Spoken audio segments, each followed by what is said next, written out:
Good morning, everyone. I think most of the participants today are joining us within the region. So good morning to everyone. Thank you very much for joining us today for the RSA webinar series number 23, which will be on the how fintech can help achieve a sustainable inclusive recovery in the region and beyond. My name is Jong-Woo Kang, and I'm the principal economist at the Regional Cooperation Integration Division of the Economic Research Department of ADB. And I'm very glad to be facilitating this morning's session of this webinar. Um, um, Actually, the fintech is not only a buzzword, but it has become the crucial part of our daily lives already, in a sense. And I think that we have a very exciting agenda ahead with today's webinar. The structure of this webinar will be as follows. We will have a presentation for around 25 minutes, which will be followed by a 40-minute panel discussion with the esteemed panelists. And then we'll try to open the floor with the general audience for the potential question and answer session for around 50 minutes. Before we begin our main program, it's my great pleasure to have our chief economist, Dr. Yasuki Sawada, joining us today to deliver his opening remarks. Dr. Yasuki Sawada is the chief economist of Asian Development Bank and the director general of Economic Research and Regional Cooperation Department. He is the chief spokesperson on economic and development trends and leads the production of ADB's flagship knowledge products and support for the Regional Cooperation Forum. Before joining ADB, he was the professor of economics at the University of Tokyo and has led numerous large-scale development policy evaluation projects for various institutions. With that, I'd like to call on Dr. Sawada to share his opening remarks. You have the floor, Dr. Sawada. Thank you. Thank you very much, Jong-Woo, for a very nice introduction. Very good morning, everyone, and welcome to today's webinar titled How Fintech Can Help Achieve Sustainable and Inclusive Recovery. It's my great pleasure to see so many colleagues here with us and look forward to a meaningful open policy debate among colleagues here at ADB and also fellow friends from other international organizations and institutions. As we all know, the ongoing pandemic has disrupted regions' robust economic growth. According to ADB's economic outlook, in year 2020, developing Asia's economy shrunk by 0.2%, the first recession in last 5-6 decades. The scarring inflicted on economies and human welfare is likely to have a long-lasting impacts on and threatens to reverse decades of hard-won gains in poverty reduction and continued development across Asia as the pandemic hits those at the bottom of the pyramid the most. And while economic growth across developing Asia has shown promising sign of revival recently, a resurgence of COVID-19 outbreaks and challenges in vaccine rollouts underscore the threat is far from over. In spite of all this, financial technologies have the very important potential to put the region on the path to strong and sustainable post-crisis economic and social recovery. In fact, the pandemic has overturned many aspects of life for individuals across the globe, dramatically reshaping the way we work and live. It has also transformed financial system worldwide towards a considerably greater degree of digitalization. Financial technologies and digital financial system, which encompass peer-to-peer based lending, blockchain technologies, big data, tokenization, and crowdsourced financing, among other forms, that can help overcome the obstacles to financial development in the region, including credit constraints, lack of financial inclusion, and sustainable long-term investment gaps. These challenges have, moreover, only grown since the onset of the pandemic. Against this backdrop, today's webinar will highlight key trends in alternative financing outlined in the Cambridge for Alternative Finance Second Global Alternative Finance Markets Benchmarking Report, with particular emphasis on developments in Asia and Pacific region. This report documents the 24% year-on-year increase in online alternative finance in year 2020 globally, outside of People's Republic of China, and shown that it is 113 billion market. Across the region, East Asia and Southeast Asia saw a market really a substantial increase in online alternative financial markets, according for accounting, which account for a combined 5.6 billion US dollars. Today, we are fortunate to have esteemed experts from the IFC and OECD joining this session for the panel discussion along with our ADB fellow colleagues. I expect today's presentation panel discussion will shed new light on the promise and the potential pitfalls accompanying fintech, as well as its prospects for jumpstarting sustained and inclusive development in the region. With that, I'd like to stop my opening remarks. I'm looking very much forward to a very fruitful and lively discussion ahead. Thank you. Thank you very much. Thank you, Dr. Sabada. Thank you very much for setting the stage and scene of this webinar by sharing your views and insights on the fintech and the alternative financing for the region and beyond. Now I would like to introduce this morning's presenter. We are very pleased to have Mr. Krishnamurthy Suresh. Hope I am not pronouncing your name correct. With us today to present the Cambridge for the Alternative Finance Second Global Alternative Finance Market Benchmark Report. Mr. Suresh is a senior market researcher for the Asia Pacific region at the Cambridge Center for Alternative Finance and holds a PhD degree from the University in India. He has co-authored over 6 industry reports since joining. Prior to joining CCAF, he was working as a research associate with the Indian Institute of Management, IIM, Bangalore, India. He was a visiting fellow at the Cambridge Business School in 2018. With that, I look forward to your presentation, Mr. Suresh. You have the floor. Thank you so much for the introduction.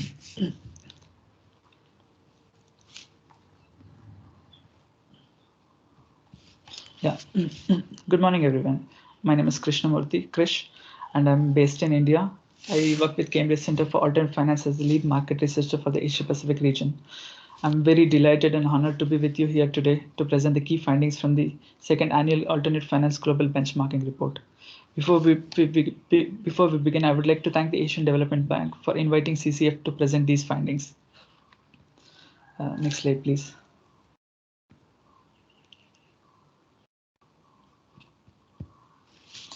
So this year's study represents the data relevant for both 2019 and 2020. In a typical year, our data collection would cover only 1 year. So by presenting market data for both years, this report can provide a clear picture on the impact of COVID-19 on digital lending and digital capital raising activities around the world. An international team of researchers collected primary data from hundreds of fintechs between June 2020 and May 2021. It was our pleasure to work with 70 plus research partners, trade association, fintech bodies who helped us with the survey. This report focuses narrowly on alternative finance models as they relate to digital lending and digital capital raising activities. At its core, alternative finance includes digital finance activities that have emerged outside the incumbent banking system and occur online. In particular, this ecosystem comprises of various lending, investment and non-investment models that enable individual businesses and other entities to raise funds. As such, we've adopted a taxonomy which includes 16 models that can be broadly divided into debt, equity, and non-investment based models. In terms of the number of responses, a total of 821 firm level responses were recorded in 2019, and similarly 703 firm reported data on 2020. These survey responses translate into over 1,800 firm level observations in 2019 and over 1,600 observations for 2020. It's important to note that many of these platforms operate in more than one jurisdiction. And in 2020, 17% of these respondents were reported to be operating in 2 or more countries and responsible for 44% of the global transaction volumes. So when we look at Asia Pacific in particular, the Asia Pacific accounted around 20% of the responses for both 2019 and 2020. While many new platforms were added to the data for the survey collection in 2019 and 2020, there were some some that participated in 2018 did not repeat their participation. Overall, in Asia Pacific, when we look at the top 3 responding countries, they were India, Indonesia, and Australia. Next slide, please. Thanks.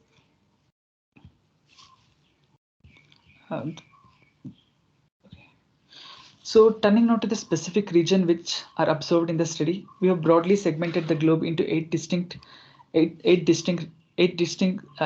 regions or the national market jurisdictions. Obviously, when compared to China, with the decline of Chinese market, the market dynamics have shifted.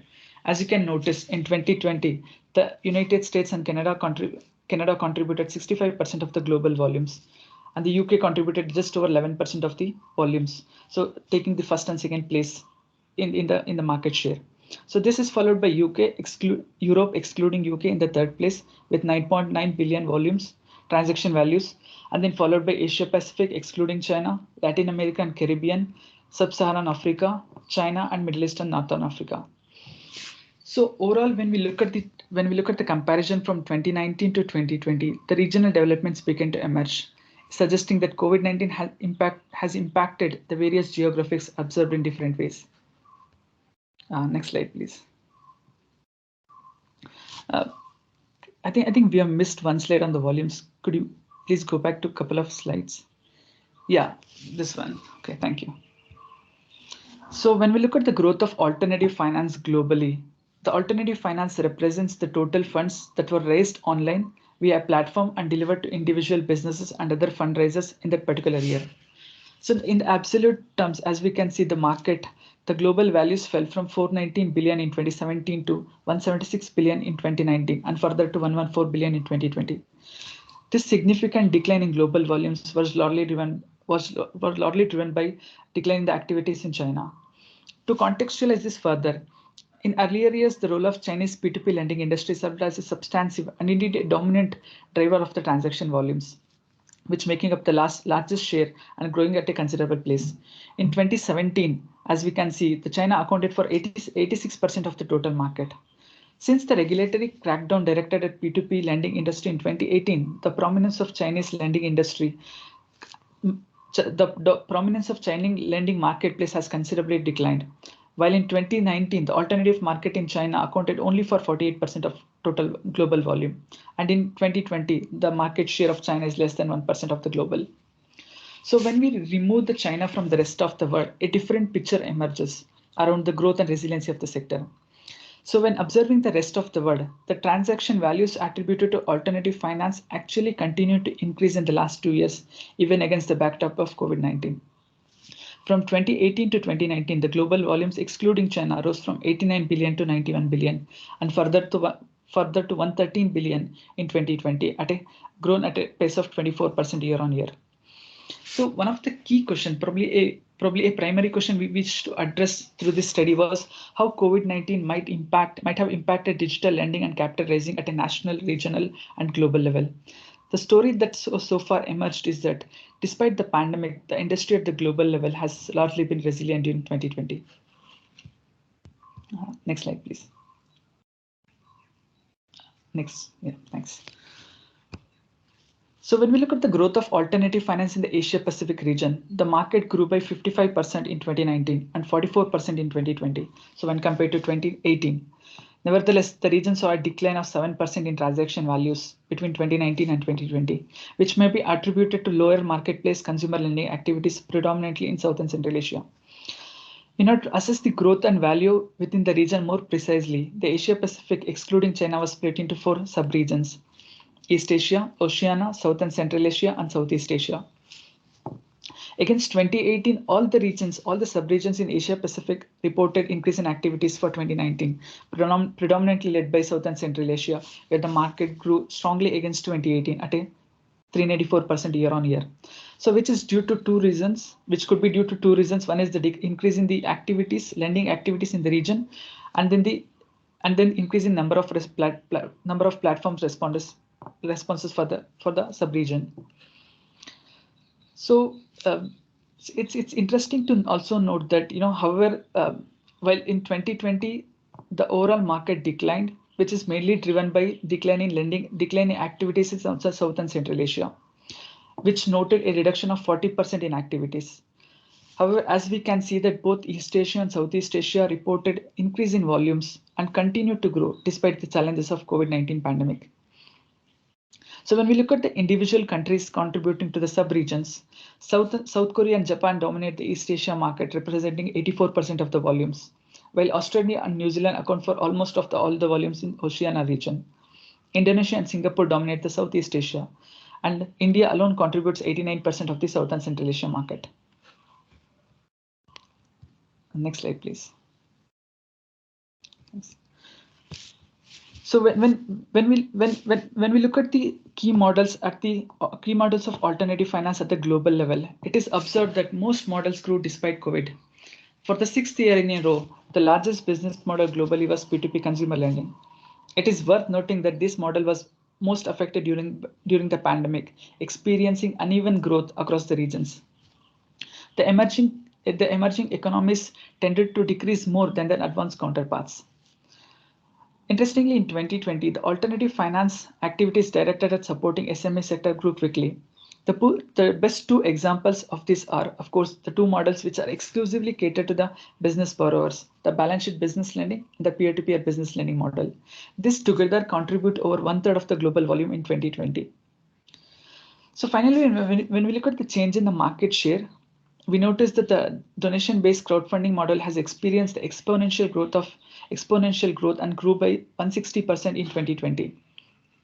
This substantial growth can be attributed directly to the flurry of charitable, social, and health-related fundraising activities during the pandemic, regionally as well as globally, that are channeled through this model.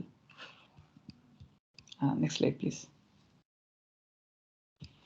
So similarly, when we look at the key models in the Asia Pacific, the trend emerges similar to the global.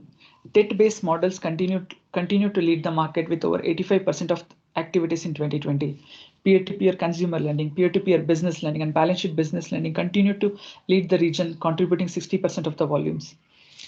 So similar to the global, P2P consumer lending is the largest model in the Asia Pacific region as well, which alone contributed over 1/3 of the transaction volumes in 2019 and quarter of volumes in 2020. However, we did notice that these debt-based platforms reported a decline of 13% in volumes for 2020 when compared to 2019. So when we compare these findings against our COVID-19 rapid assessment study, which we published last year, which did find that most firms operating within the digital lending space globally, as well in the APAC, has indicated a net decline comparing the first half of 2019 against the first half of 2020. However, this initial stagnation demonstrated in the COVID-19 study is not quite reflected in the absolute full year transaction level data. In fact, most markets since then have recovered, with the second half of 2020 making up the initial market decline in the first half of 2020. The exception could be here the South and Central Asia region, especially in particular India.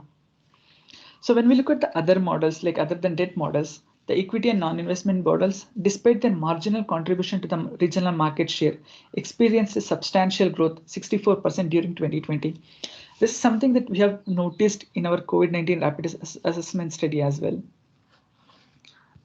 Next slide, please. Okay. So when looking at the top 3 countries for key models, India leads marketplace and on-balance sheet consumer lending activities, while Indonesia leads the P2P business lending. Similarly, South Korea dominates the P2P property lending, whereas Singapore leads the equity crowdfunding and Japan leads the real estate crowdfunding. In summary, leading markets in equity and property lending tend to be more economically developed countries, while consumer and business lending tend to be led by highly populated emerging economies like India and Indonesia. We can notice a substantial growth in activities for real estate crowdfunding in Japan in the last couple of years. This could be due to the amendment made to the real estate specified joint enterprise law and the establishment of rules regarding the electronic trading business small lot real estate products in Japan. Next slide, please.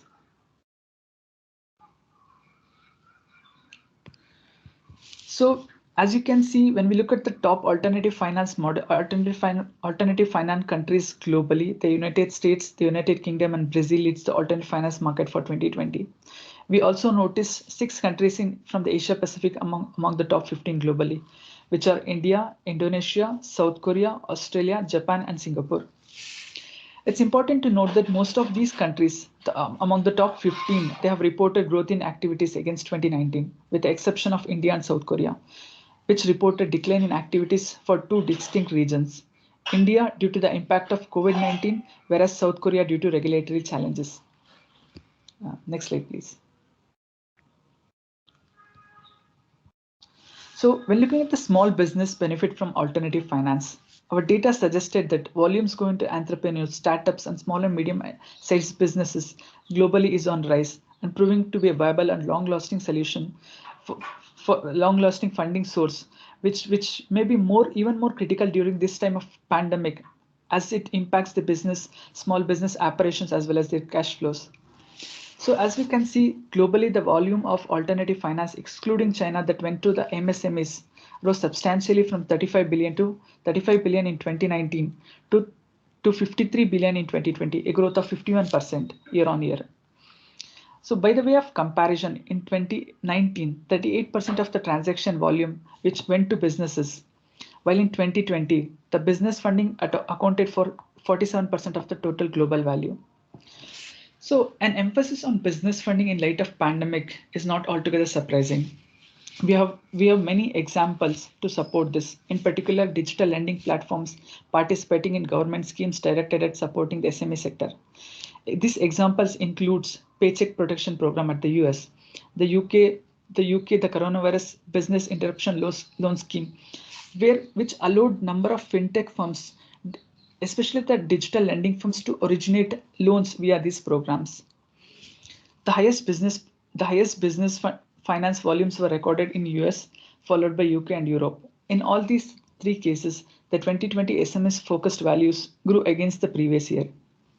In contrast, the Asia Pacific raised 4.21 billion in 2020, reporting a decrease in value for the first time after 5 years of continued growth. In 2019, as you can see, APAC reported 4.3 billion business volumes, which was nearly 45% of the transaction volumes, which is more when compared to the global trend. The global trend contributed, the business share was 38% of the global transaction volume in 2019, as we noticed earlier.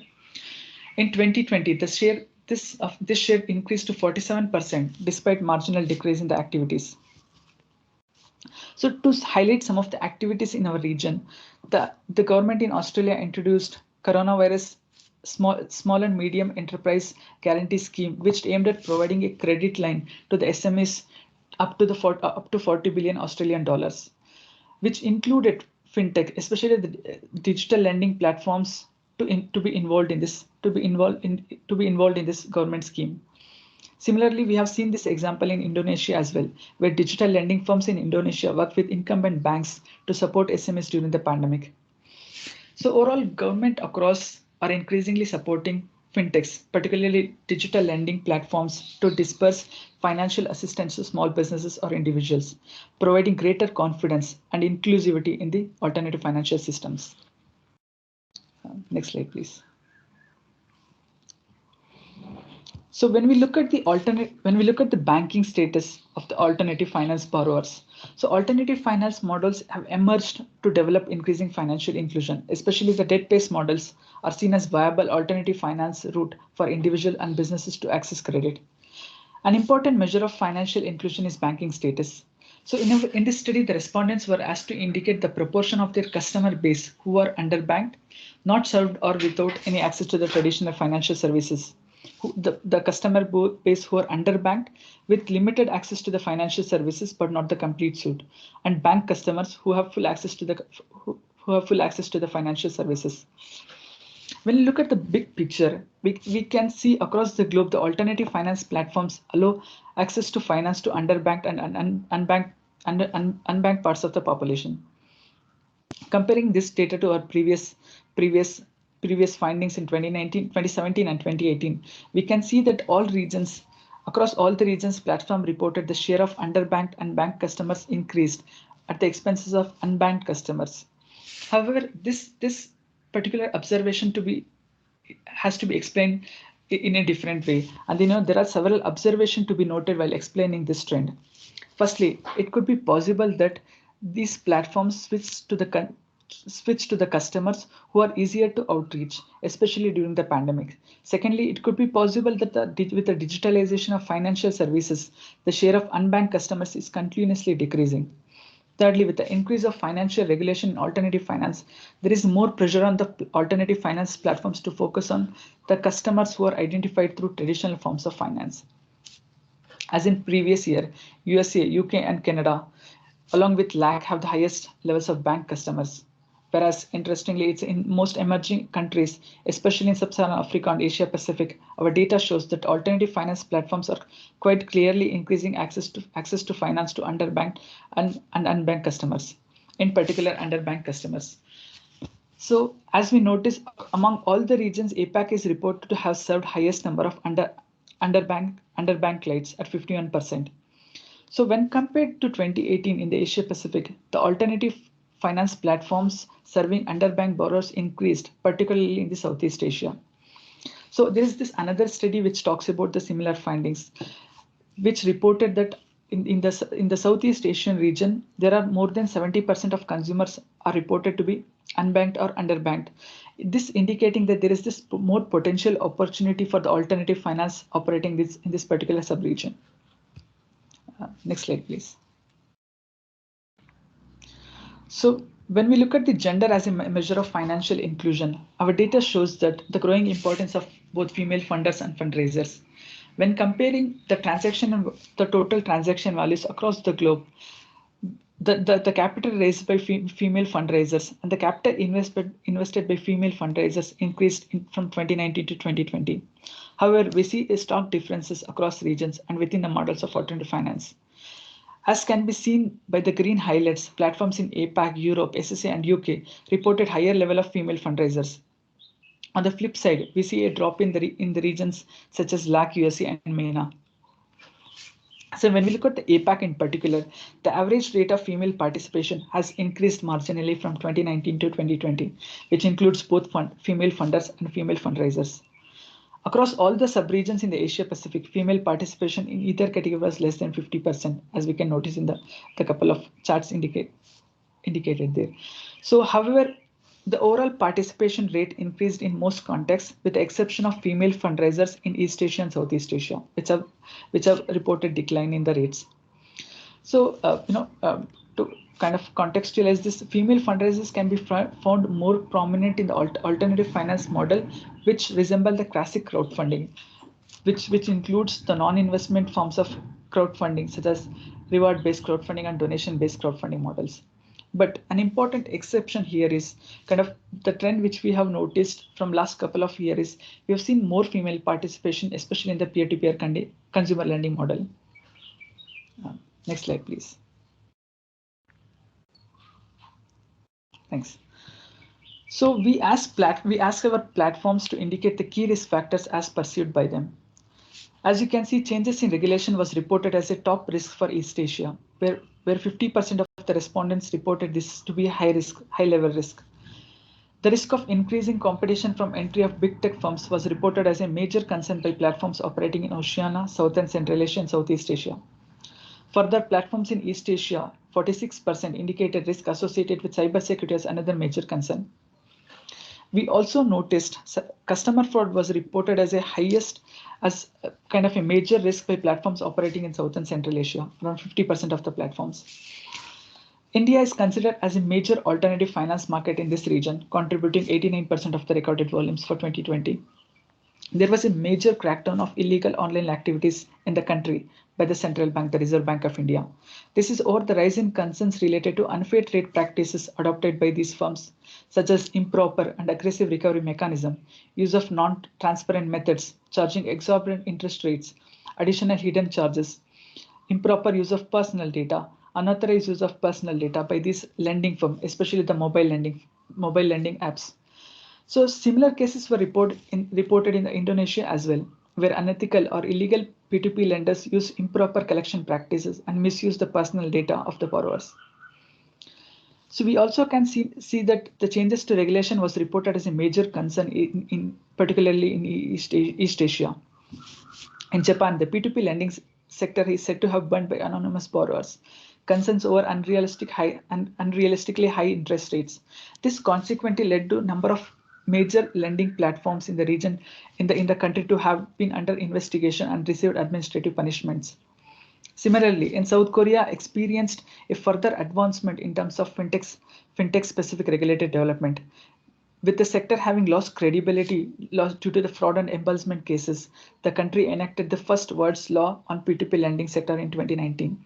The new legislation has clear provisions on information disclosure, interest rates and fees, prohibited several activities that are considered high risk. Recently, we noticed that only 3 lending platforms is said to have received licenses to operate in this market, and we have seen that high level of market consolidation is also happening in the country. Next slide, please.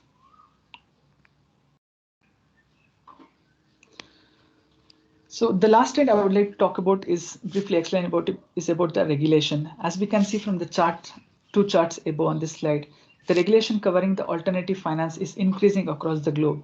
Many jurisdictions have already created bespoke regimes for crowdfunding on alternative finance platforms.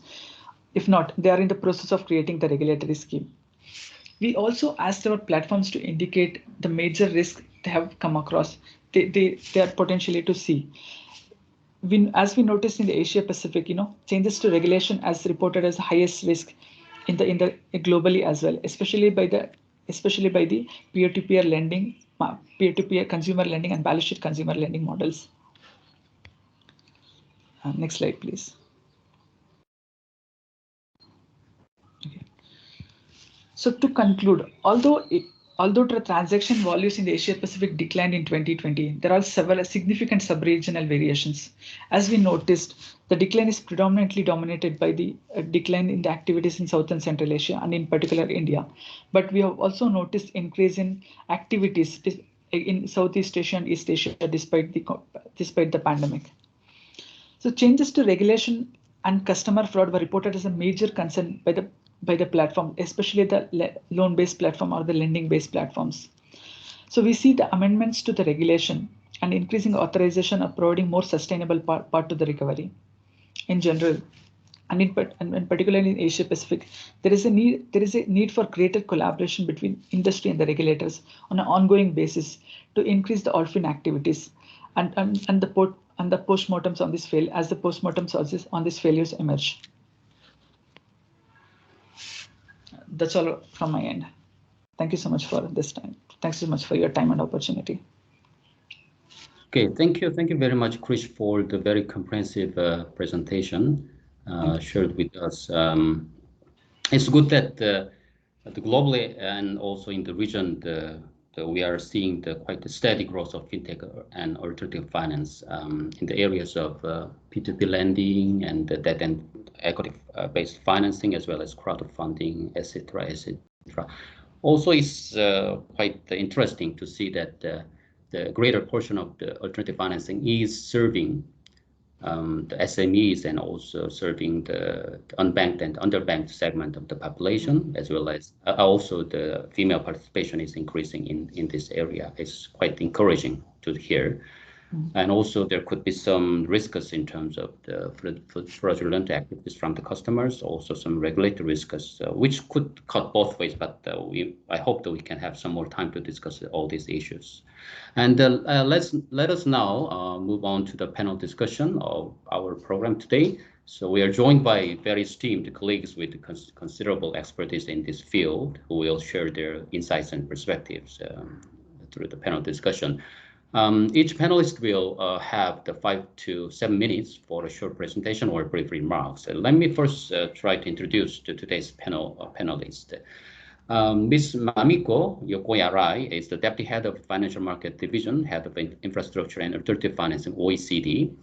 She leads the work of the OECD on financial market policy issues and is responsible for developing policy in relation to infrastructure and alternative financing, as well as leading the work on blockchain and digitalization in finance. And our next panelist is Mr. Lowell Campbell, who is the Global Digital Finance Specialist at the International Finance Corporation, IFC. He assists institutions around the world in their digitalization efforts, culminating recently in the Emerging Market Digital Bank bills. He has over 20 years of experience in banking, payment startup, and agent management, among others. Our colleague Peter Rosenkrantz is an economist at the Economic Research and Regional Cooperation Department, ADB, and his knowledge work focuses on financial development and stability within the context of regional financial integration and cooperation in the region, and identification of related policy options.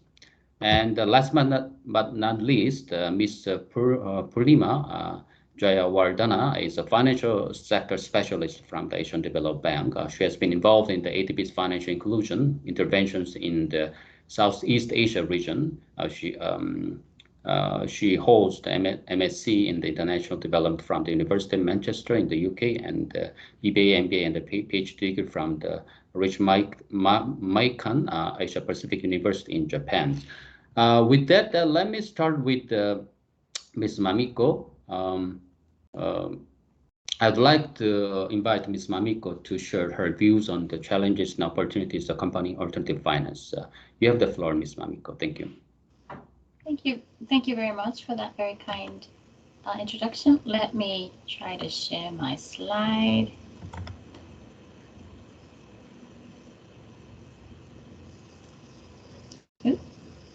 Okay, I think it's being presented, but I can't see it myself, so I hope it's okay for everyone. Okay, it's a little bit unfortunate I can't see it myself. Oh, here it is. Okay, sorry about that. So I wanted to present about mainly 3 items that we've been working on at the OECD. One is around marketplace lending, which was Christina already sort of mentioned a couple of the stats around it. And the next one is ICOs, which is basically initial coin offerings. And then I'll talk a little bit about AI and finance at the end as well. At the OECD, we primarily look at some of the policy issues and what policy recommendations should be taken. So my presentation will sort of focus around those perspectives. So just to break down what marketplace lending is, especially for the SMEs, to put it in the crudest form, it is a development from the P2P, the peer-to-peer lending platform, into having included more sort of professional financiers into it. For example, institutional investors are increasingly becoming part of the lending platforms, as well as banks, pension funds, insurers as well. So that's sort of the major change in terms of the marketplace lending platform, I would say, from the P2P. But the other thing is, for example, in the US during the COVID crisis, it was actually used as one of the platforms for the SME support schemes as well. So it's becoming a little bit more mainstream as a result of the sort of role that it can play in terms of connecting the investors as well as the SMEs. So because I want to sort of focus on the sort of the risks and sort of the regulatory and supervisory and policy issue, I think one of the there's a couple of the risks that in terms of the marketplace lending business model.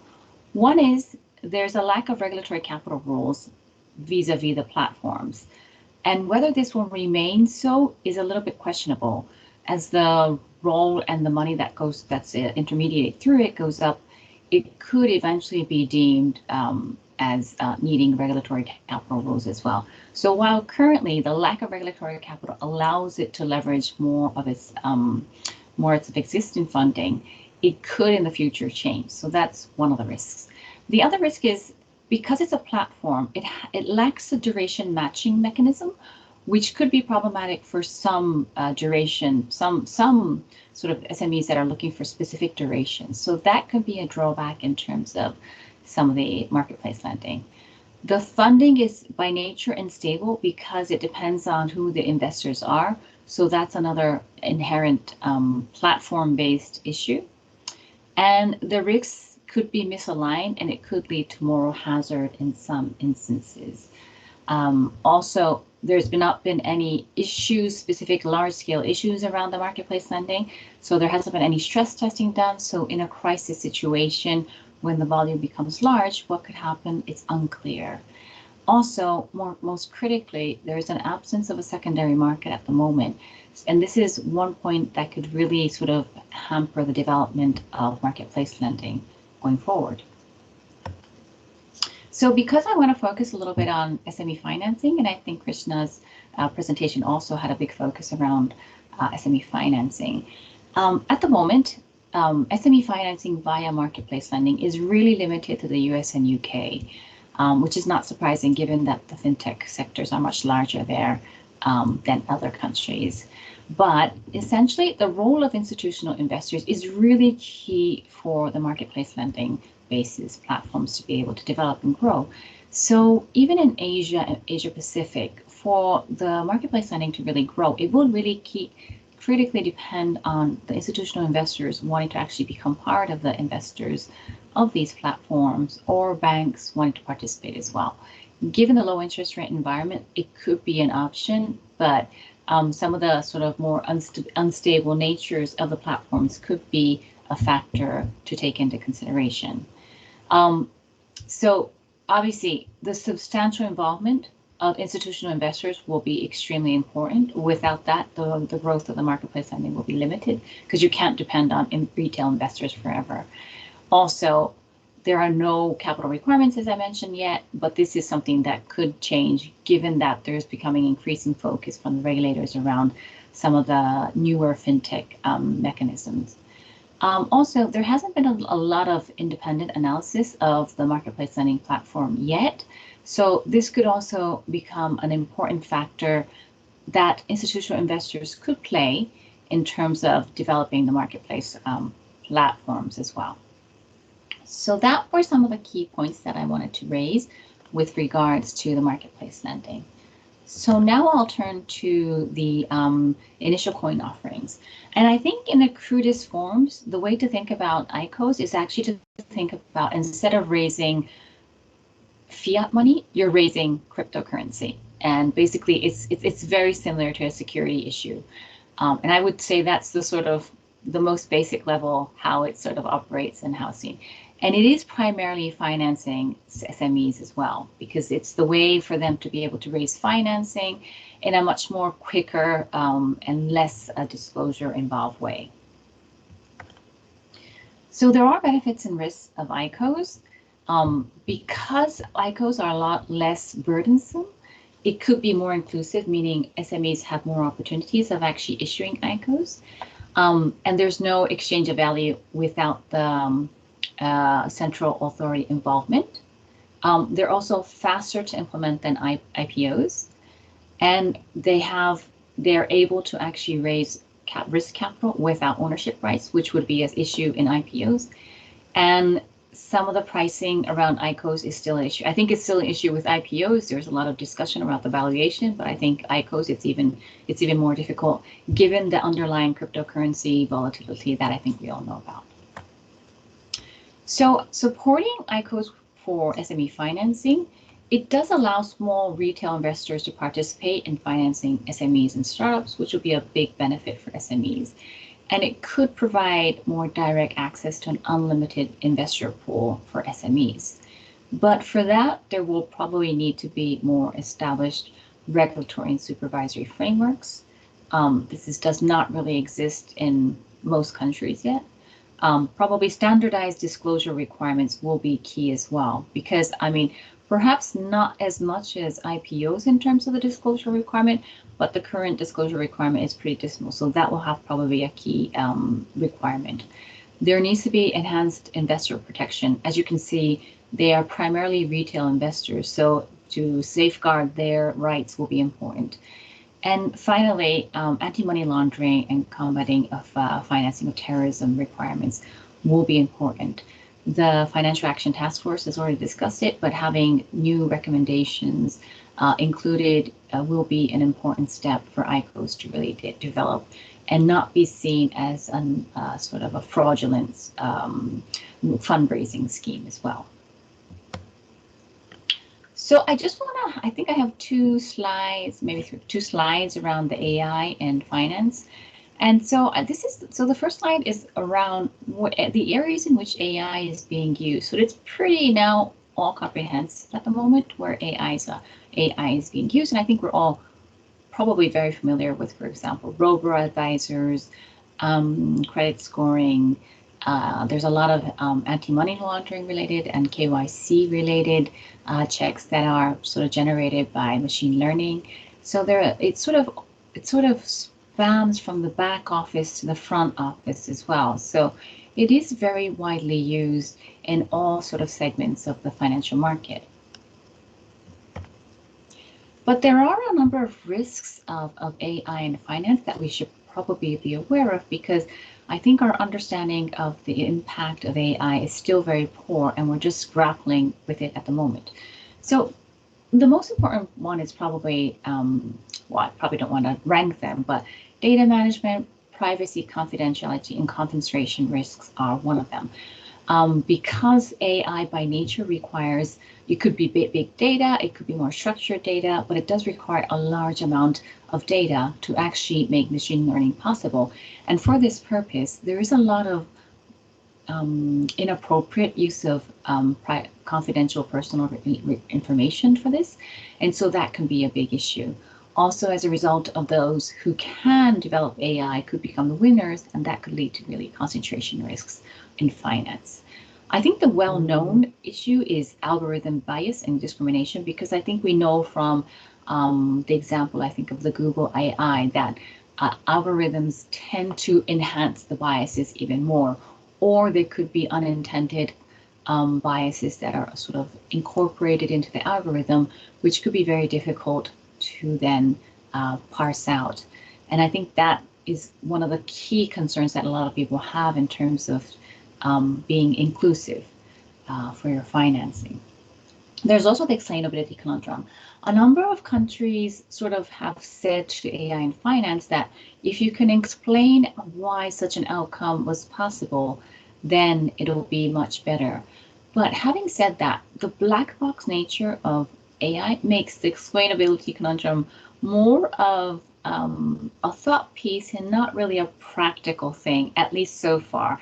I am not an expert in AI, so I have asked people about their views about the explainability conundrum, and while a lot of people agree that having explainability will be extremely useful, no one can really say for sure that it is actually explainable. So that sort of puts it a little bit tricky situation in terms of making it a requirement, but actually not really practically possible.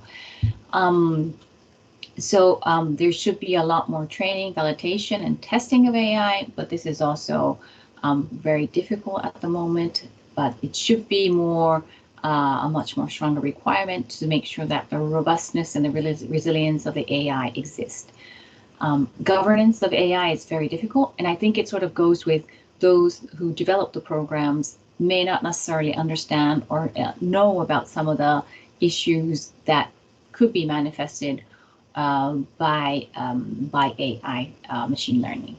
And then who becomes accountable, it can become very difficult because, for example, if your chief technology officer is in charge of the AI, but he doesn't really understand the AI in detail, I mean, it could raise a lot of issues in terms of accountability. Obviously, regulatory considerations, which includes employment and skills, because I think one of the things that we're sort of seeing more and more is that the skill gap exists in terms of some of these more developed, advanced technologies, and those countries that have the skills can really take advantage. I guess also, as highlighted in Christina's presentation, China has a big skill sort of advantage, as does India. So these countries are able to sort of really harness some of these fintech on AI, but a lot of the other countries that don't have sufficient skills could really be left behind. And I think nowadays there is a question not only of the private sector skills, but really of the regulatory side as well. Because if you need to have regulators, well, you don't need to have all the regulators be able to understand AI, but you need to have a regulator at least be able to understand some of the AIs that are being applied if they want to make any supervisory consideration towards them. So that is becoming an issue, not only limited to the private sector, but also in the public sector as well. So I'll stop there. Thank you very much, and I look forward to the discussion. Yeah, thank you, Mamiko. Thank you very much for sharing your insights and views about, in particular, SME financing and the artificial intelligence, among others. So I have a couple of questions for you, but in the interest of time, let me allow Let me move on to now to Mr. Lowell for his thoughts on the developments in the in alternative finance in the region, drawing from his experiences with the IFC. Lowell, you have the floor. Good morning. Thank you very much. Good morning, everybody. So I'm going to take a slightly different tack today. I'm not going to put a presentation up, but I'm going to focus more sort of in the areas that I particularly am involved in, which is more, let's call it at a more firm level engagement. So the area that I wanted to focus on today, and it's interesting, we talk about alternative finance, we talk about the platforms, we talk about marketplaces, we talk about all of these things, and the world has changed. So if you look at what's happening right now around digital banks, and I'm sure some of you, those of you that are here in the Philippines, I'm based in the Philippines, digital banking regulations have been issued, and some banks have already been approved in the Philippines, in Hong Kong, in Singapore, in Pakistan. The digital bank frameworks have been issued there as well. So there feels to me that there is this huge shift in what was 2 years ago, perhaps 3 years ago, to what there is now. We still have the fintechs, we still have a number of things, but I think what has changed, and certainly that I'm seeing, is where banks were nervous to do some things in the past.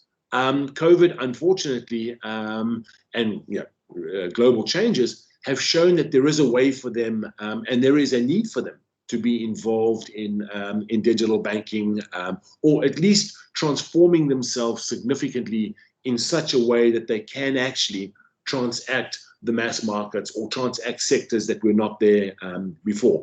I'm a firm believer myself that digital banks are a significantly positive tool for emerging and fragile states, where often the cost to serve has been so high that for banks and formal financial institutions that come with regulatory frameworks, that come with all the risk governance compliance frameworks, etc., we're just not necessarily able to get to where they would like to, but the world has changed. So what have we actually seen, and what am I seeing in terms of the way things have changed in my life, if you want to call it that? And I'm involved in a couple of greenfield digital bank builds around Asia, and some in other markets. But certainly what is looked at, there are four key themes that are certainly emerging now, which seem to be quite sort of, I mean, you wouldn't think that they're any different. I mean, it's not rocket science at the end of the day, but the front-end enablers. So what's happened now is customers of banks, of fintechs, etc., have now started to experience digital differently. So now we have a device in the customer hand, and financial institutions are re-looking at the ways in which they're engaging customers. So they've recognized now that customers have a significant amount of choice. So you have to rethink your customer experiences, you have to rethink your value propositions, you have to rethink the way in which you engage the customer at arm's length, i.e. the mobile phone at the end of in the customer's hand. What do we need to do as financial institutions to make it interesting for customers to want to do that? Now, obviously, COVID has given a shot in the arm in terms of clients, consumers wanting to use digital, and that could be linked to SMEs as well. But they're having to, we need to rethink, because that's not going to last forever. So we need to relook at the way we engage at the front end. We're certainly seeing a significant move towards process automation. And one thing COVID did show was how not automated many financial institutions are around the globe. If you look at business continuity plans, if you look at all of these things that had to kick in when COVID started, suddenly banks and financial institutions, including non-bank financial institutions, were exposed in terms of their ability to provide innovative front-end solutions to their clients, because they're just constrained by what they can do at the back end. We're seeing a significant move towards partnerships. So financial institutions, non-bank financial institutions, etc., are looking to fintechs, are looking to FMCGs, are looking to convenience players to figure out what kind of partnerships make sense to augment their own business models, but also to be able to provide products and services to clients a lot more efficiently. And then there's obviously innovation. So we spoke earlier around AI. We spoke around the machine learning part of it. We talk about reg tech. We talk about all of these kinds of things. So there is innovation that is available to us, But we need to make sure that this innovation is iterative and that customers can actually consume what we're giving to them. We certainly don't want to be too advanced in what we want to do. The next piece I wanted to talk about is banks are at an inflection point. Financially, let's not say banks particularly. Financial institutions are at an inflection point. What is that inflection point? They've gone and they've digitized their channels. They've done all of the nice things. They now got to the point where they actually have to transform themselves as incumbents, because we have the fintechs that are coming. We have the alternate platforms that are coming. We have all of these environments, alternate lending, that are coming in at models that are just significantly cheaper. So financial institutions at the moment are broadly in that space. Is how do they now reinvent themselves, transform themselves so that they can now compete with those institutions or those fintechs or those environments that are now literally coming to eat their bread, if you want to call it that. So a lot of financial institutions cannot go any further because of legacy platforms, systems, etc. So they're going to be stuck in, let's call it the niche that they're currently in. And that might be a good niche. You know, they might be transacting a really good customer base. It might be profitable, but over time, that's slowly going to erode. So what is that inflection point?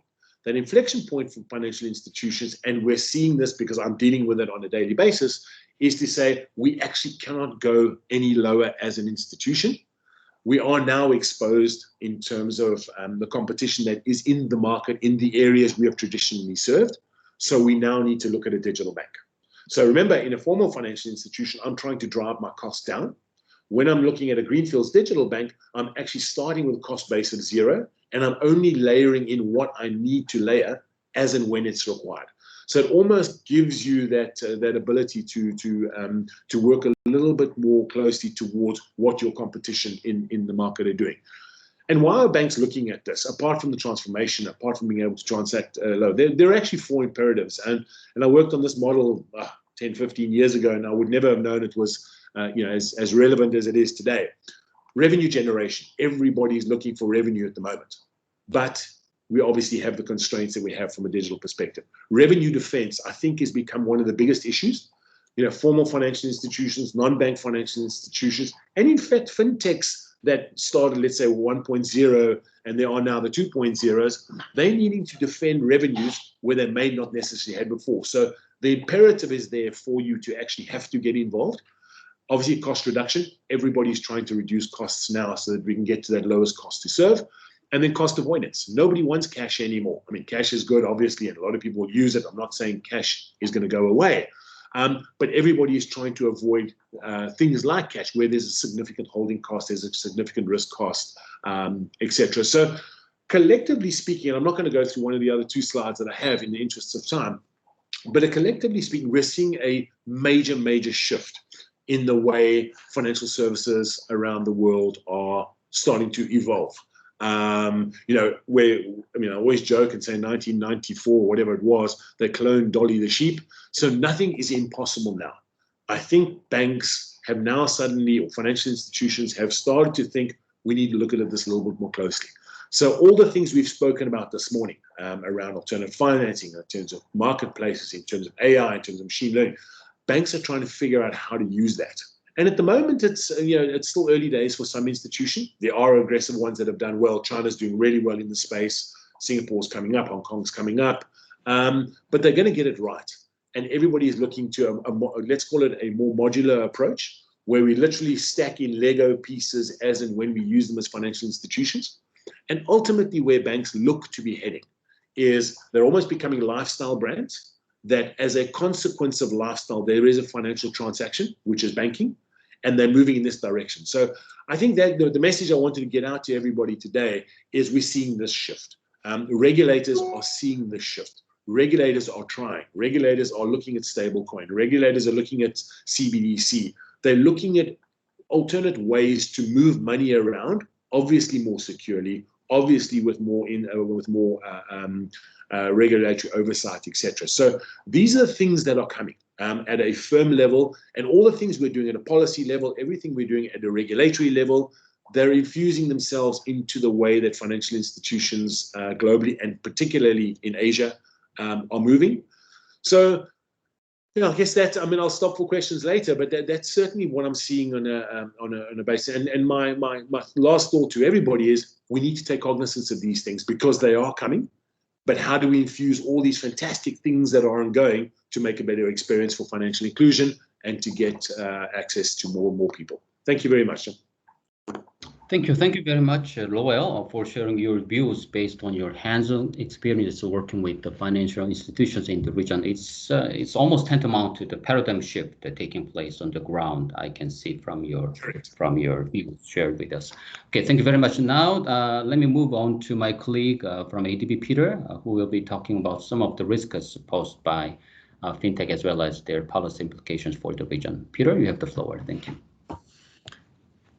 Thank you so much, Jong-Wo, and yeah, I'm pleased to add a few points to the discussion, also based on our ongoing research, as well as our support to regional policy forums. So happy to share a few insights and points on that. Next slide, please. So briefly, thought of two dimensions that of potential of fintech that are relevant to this discussion. Number one, how it can enable sustainable development investment, in particular, how to mobilize or catalyze development finance. Second, more narrow on the element of financial inclusion and how it can promote it. And last, how it can add to strengthened financial stability. Next slide, please. So let me start here with a reminder of vast infrastructure gaps that are there globally, including in Asia-Pacific region. And obviously, there have been a number of estimates even before the pandemic. For example, ADB 2017 estimated that Asia's infrastructure financing gap amounts to 1.7 trillion annually. World Bank has numbers showing that there needs to be an effort to increase the amount of infrastructure spending or even triple. IMF came out with some recent, also pretty high numbers and estimates over the next 2 decades, 20 trillion globally. This, of course, overall infrastructure, but interestingly, the World Economic Forum prepared some estimates on the digital infrastructure financing gap. So that's basically investment to enhance mobile coverage or mobile networks, expand fixed broadband, but also allowing to enhance local data center infrastructure, for example. And also that really points to massive or wide gaps in the digital infrastructure financing gap, including that is rising and also pretty prominent in Asia. It points to the estimate that was pre-pandemic, 512 billion in 2040 in that year in Asia. Of course, now the pandemic has hit, and we've seen a large role for the digital economy that is accelerating or exponentially growing in a sense. So that of course doesn't become smaller, that gap probably. Next slide. And then the question is, I mean, how to close that or address this gap, including the digital infrastructure financing gap. And let us remind ourselves that Asia as a region actually is a net saver, and actually pretty significant net saver. So if you look at 2019 data, that's 423 billion, or equal to 1.4% of GDP. So there is savings, and that could be channeled towards, I mean, productive investment. If you think about the digital economy that's rising, that of course would be some potential productive investment. But what's often seen is that large amounts of excess savings are actually directed toward more sophisticated capital markets in the more developed world, sort of low-yielding safe assets ultimately, which is fine in the investor's choice, but of course, thinking about against the backdrop of these large development gaps, as well as the vast amount of excess savings, there could be large benefits in channeling these savings within the region towards closing those infrastructure and digital infrastructure financing gaps. And then the question is, how can innovative fintech solutions or financial solutions actually help catalyze these investments? And I mean, we had a number of events organized with researchers in that space and conferences last year, and we also prepared some highlights publication just published recently. And the idea was really brought forward to really leverage certain technological advances. So the idea of, for example, blockchain-based project bonds was discussed as a way to broaden investor space, also in regionally, also attract small-scale investors, so you could sort of tokenize or slice sort of the investment into smaller amounts, make it safer if you apply, of course, then blockchain technology and easier traceable. For example, you could monitor the revenue streams of infrastructure project rather carefully through blockchain, as well as a potential application of smart contracts. So you have a programmability aspect here. So potential revenues could be contingent on specific outcomes, and that all could provide some potential for catalyzing development finance within the region, and also allowing some sort of a safe local currency asset ultimately through blockchain-based project bonds. And another element, of course, would be the peer-to-peer lending or lending platform marketplace. I think we heard about this in previous discussion that, of course, also offers vast potential. Next slide, please. And one more point I want to share here is how can fintech promote financial inclusion? And of course, there's a lot of work ongoing, and we've heard a lot already today. But I'd like to mention here that ADB has taken over the leadership of the so-called Asia Pacific Financial Inclusion Forum as of this year, which is an initiative under the APEC Finance Ministers process. So we brought this year together in May a number of policymakers and industry experts to discuss emerging priorities in the COVID area to enhance financial inclusion. And note that this forum has a particular emphasis on focusing on the base of the economy, so that is marginalized groups and really the ones that are more towards the lower end of the income distribution.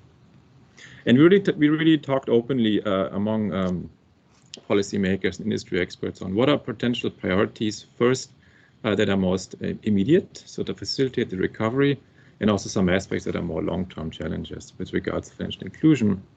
And I'd just like to briefly point out 4 aspects here. And the first one would be to support microfinance providers to adapt digital technology. And that would be like microfinancial institutions, savings cooperatives, or even, self-help groups if you want. As opposed to a number of banks, and we've heard they have become more and more digital and in a way also leveraged this COVID pandemic as an opportunity. Microfinancial institutions, instead, they came actually under severe strain. I mean, some of which were struggling liquidity stress, unable to collect loans, and so forth. So there's quite of a challenge they had, and that is also due to, first, the lack of digitization on their end, of course, but second, also a bit their business model. That is a high-touch business model. So microfinance providers, you really you engage a lot with your customers, including personally, and it's all a bit hard to immediately digitize everything and build up that trust that's needed. So actually recognizing and understanding the importance of these services of the microfinance providers and is important, including a potential digitization of those and supporting it. And second, just very briefly, is the enhancement of an ecosystem. Of course, that's a bit more of a broad term, but I mean how to first provide the necessary hard infrastructure and as well as the soft infrastructure and regulatory environment that it's enabling, and ultimately to provide, in a sense, a good balance between innovation and stability. So you need to provide a good ecosystem for fintechs to prosper, for instance, at the same time respecting certain rules like KYC and the like we've heard before. And then on the priorities a bit moving forward. So let's say in a world disrupted by COVID or for the new normal, it was discussed that when you think about financial inclusion strategies, for instance, at country level, it's important to really look at it more carefully. What are potential underlying factors that are enabling towards enhancing financial inclusion. So of course there's the traditional dimensions like supply, that would be access or usage, but actually the fintech infrastructure is another domain here that is important to consider. But beyond that, also the sort of market structure of the financial markets more generally. So that it could be that depending on, you know, potential market concentration or a certain fee structure that's offered, that would disincentivize specific marginalized groups from participating in the formal financial sector. So more of taking a holistic view and a country-specific view on when designing financial inclusion strategies. And the last point here is promote stakeholder cooperation. I think that's very interesting and also has been already mentioned by Lowell before. So one of the things that was mentioned, of course, there's a lot of fintechs coming and a lot of fintechs joining the sphere here. One of the issues is that the fintechs primarily partner with big banks so far. And the big banks primarily serve more of the large corporates, not necessarily the MSMEs and the base of the economy. So here it would be important to really think of potential partnerships among all stakeholders to really make an environment and the incentives more enabling so that fintechs and this digital advances would really also ultimately benefit to those at the base of the economy. And of course, regulatory aspects could play a role here.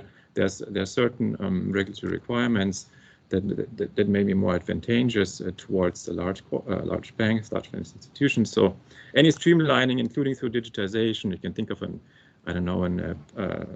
streamlined API, for instance, to comply with regulatory requirements that could help and provide incentives. But I think, yeah, very much looking forward to the discussion. I think in the interest of time, I stop here and look forward to now my colleague Purnima, who I'm sure has so much to say about financial inclusion in Indonesia. Thank you so much. Yeah, thank you, Peter. Thank you very much for sharing your insights on how the fintech can be utilized for the developed finance and the financial inclusion, among others. So with that, I'd like to move on to Purnima. So she will be talking about how the ADB operation have been mobilized to support the fintech development in Southeast Asia region. Purnima, you have the floor. Thank you. Good morning, everyone. Thank you for the opportunity to join this interesting discussion today and share ADB's operational experience to support fintech and acceleration of financial inclusion in Indonesia. Next slide, please. Next one, please. Next slide, please. So as per the Global Fintech 2017 data, Indonesia's financial inclusion rate was 49%. So ADB has been supporting to advance the government's financial inclusion agenda for quite some time through a holistic approach by engaging in continued policy dialogues, providing advisory support and technical assistance, and also through projects and program launches. Most recently, at the end of 2020, ADB provided support through the Promoting Innovative Financial Inclusion Program, or PFIF. Next slide, please. PFIF is a policy-based loan, and the programmatic approach has two sub-programs, $500 million each. PFIF program takes ADB's previous engagement forward by providing much more dedicated support in a holistic and in-depth manner while focusing on new opportunities brought by technology for digital financial services to accelerate and enhance financial inclusion. The overarching goal of the PFIF program is a more inclusive financial services sector composed of more financially literate and better protected individuals, households, and MSMEs. So in order to address the multidimensional challenges present in financial inclusion in Indonesia, the program focuses on three reform areas, with innovation as a central characteristic of all three. First, having the tools and infrastructure for financial inclusion. And second, the program focuses on improving access to finance by MSMEs and underserved groups such as women and youth. And third reform area is supervision and consumer protection measures for responsible financial inclusion. Next slide, please. So I will focus on several policy actions under each of these three reform areas to highlight how ADB is working with the government of Indonesia to promote digital financial services and accelerate financial inclusion and economic recovery and resilience in the face of pandemic. Next slide, please.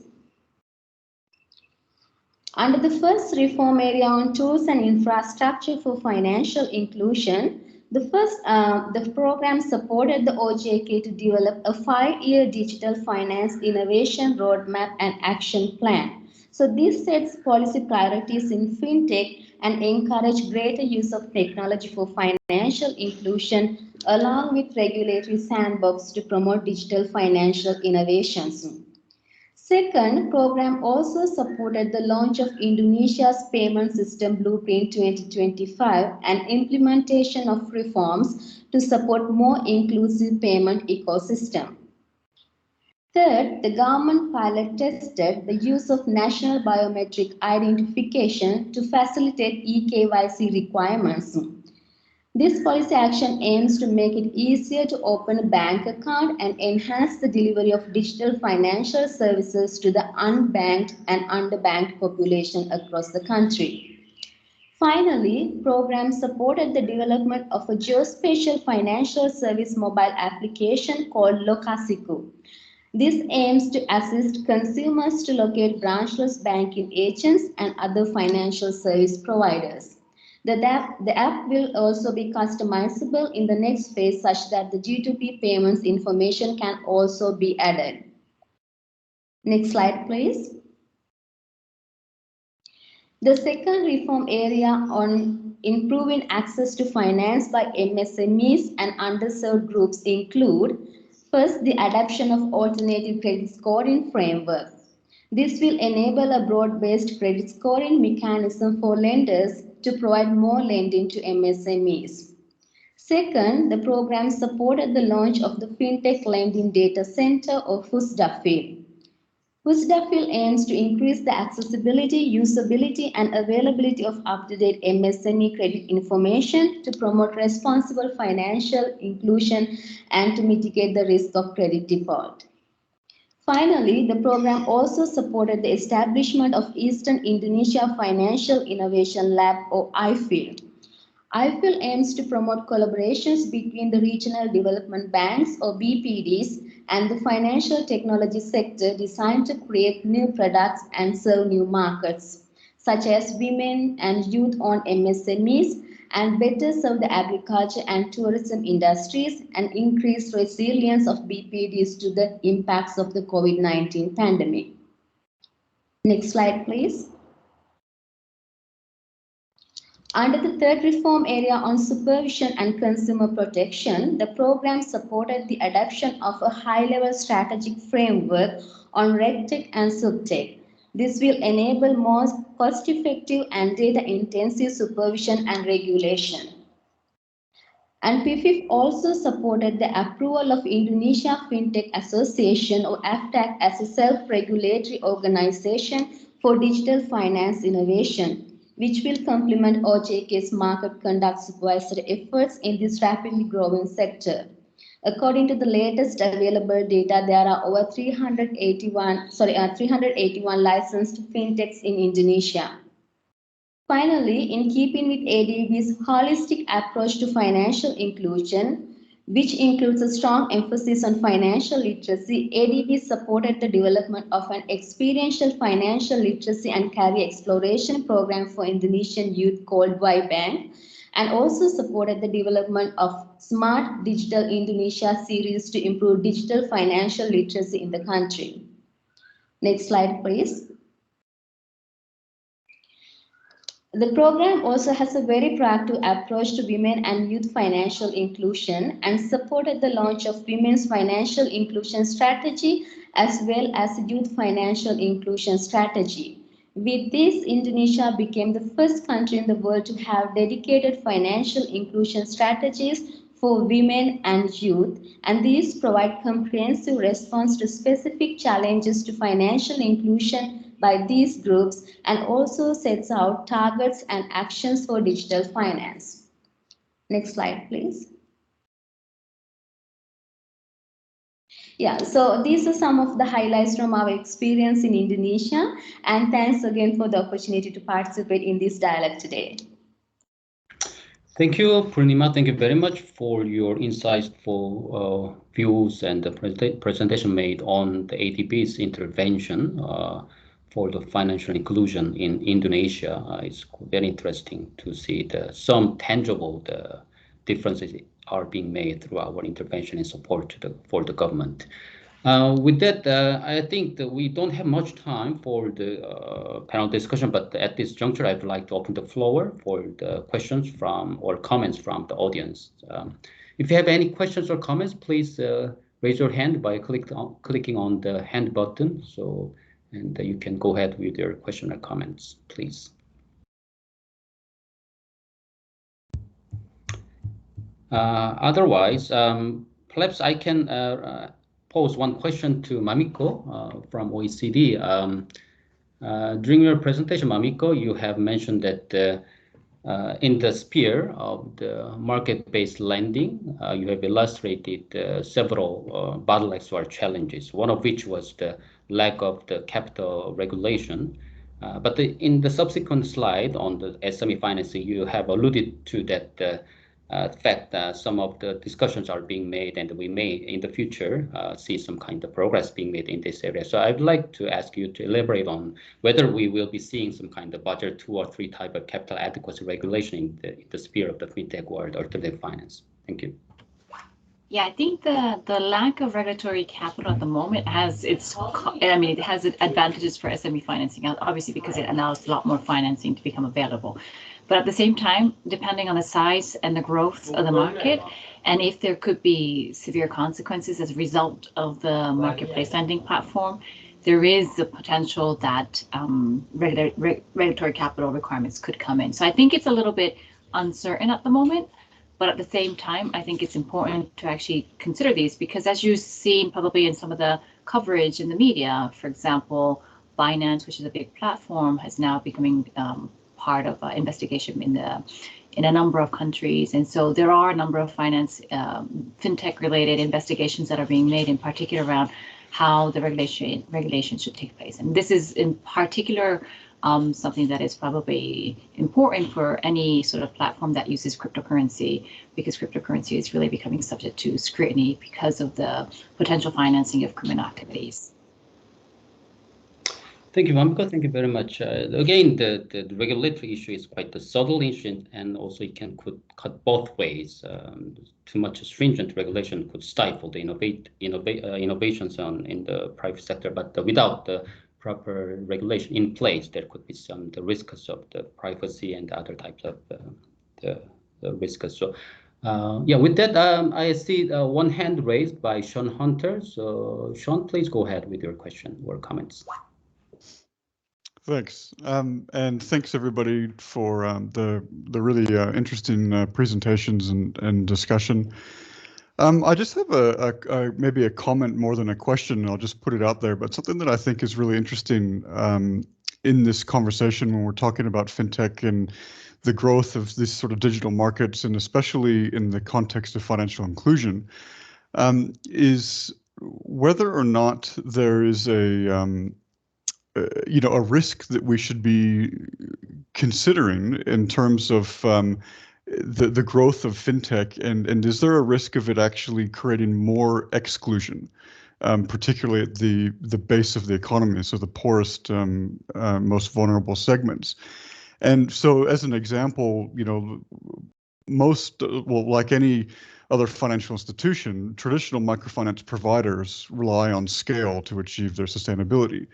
And in many cases, they achieve this not just by providing services to the poorest or most vulnerable segments, we might say the unbanked to categorize, but they also target perhaps the not so poor, or the underbanked segment as well. And they do that just to, to make sure that they can achieve that scale and be sustainable. As the fintechs or the digital banks or this alternative financing platforms, as they continue to grow, what we're seeing is that they're continually chipping away at the customer base of the traditional microfinance providers, but primarily at that upper end, the not so poor that these traditional providers rely on to achieve scale.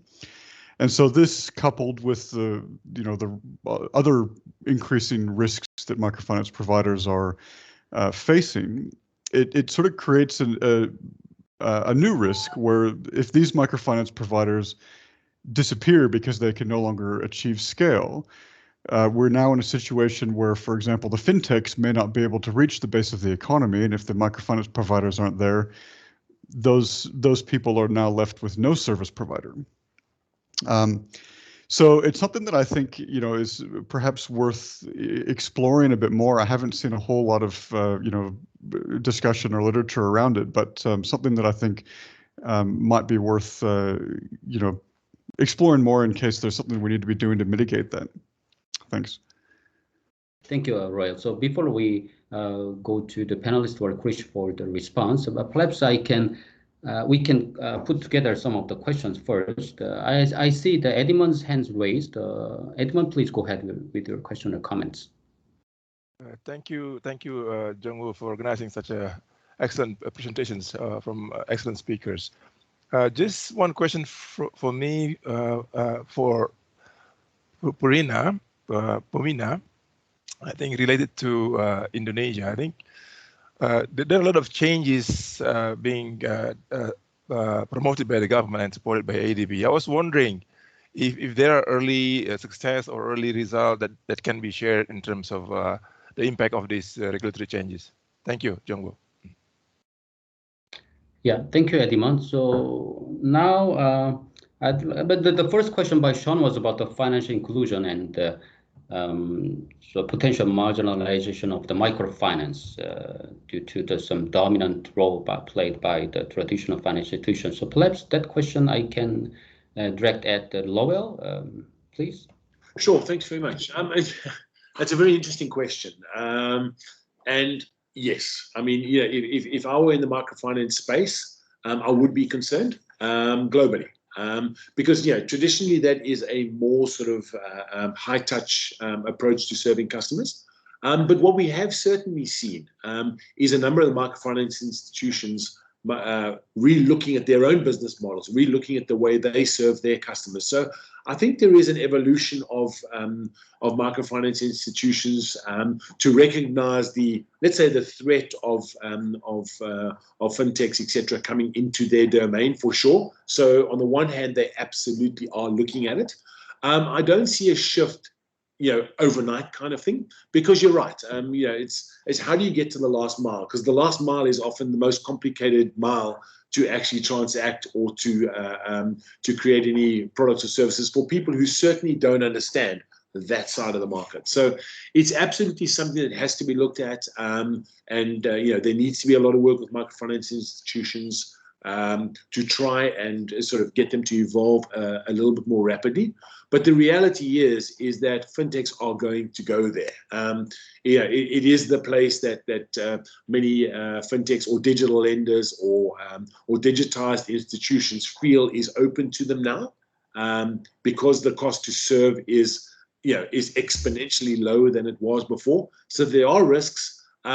But I don't think it's something that's going to happen overnight, to be honest. I think a certain segment, as you mentioned, the top echelons of that segment may move to your more traditional digital banks or your digital lenders or those kinds. But at the bottom end, that's where it becomes complicated. And I think, there's so many different ways of answering the question, but I think the complexity also comes in around your collections. The lower you go down, down in the market, the more cash is pervasive and the more complex it is to actually collect on your loans or to collect on things where a high touch model is actually is required. So I think once we crack the code around how to have digitized customers end to end, so that digitized repayments happen end to end, Only at that point do I think it really becomes a very, very difficult environment for microfinance institutions. But certainly from my perspective, I'm seeing a lot of work, and I'm working with a lot of microfinance institutions in Asia and globally to aggressively digitize their operations. But you have to make sure that you don't lose the essence of what microfinance institutions are. They're in the community, they're amongst peers, they understand their communities. The same with the rural banks in the Philippines. It's the same kind of thing. So you've got to unlock the opportunities that digital bring, but not lose the essence of what the offering was in the first place. But it certainly is a place to watch out for, and it's going to be complicated in the next couple of years. Thanks, Thank you, Roel. Thank you. Yeah, thank you. Excellent. So we are running out of our time. So Purnima, perhaps you can respond to the question raised by Ediman on the Indonesia. Purnima, please. Thanks, Edmund, for the question. Based on your question on the impact or the changes in terms of the regulatory changes, I think the most prominent change we could see in Indonesia in terms of financial inclusion is the digitization of the G2P payments, so which actually resulted in increase in financial inclusion levels to over 70% based on the National Financial Inclusion Survey, which is different from the global Fintech data.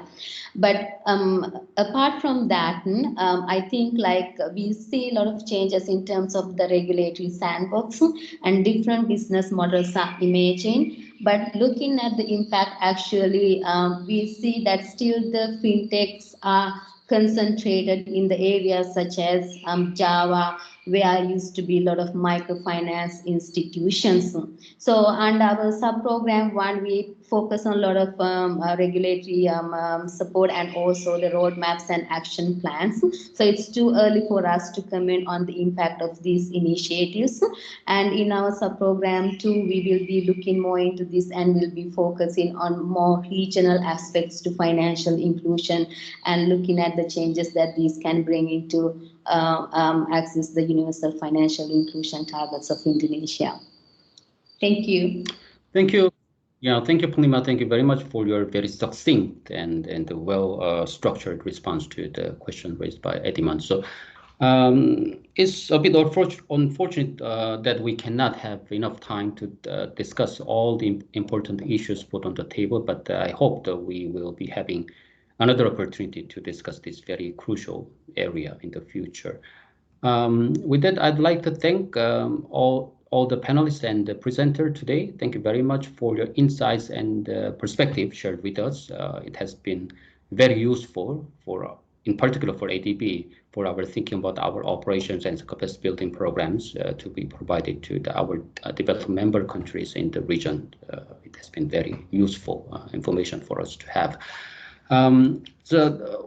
One housekeeping announcement: next week on the 29th of July, we will be having the next round of RCI webinar, which will be on the capital flows and the dynamics and some potential risks associated with changing patterns of the capital flows. So I hope you all will be joining us next week for the next round of RCI webinar again.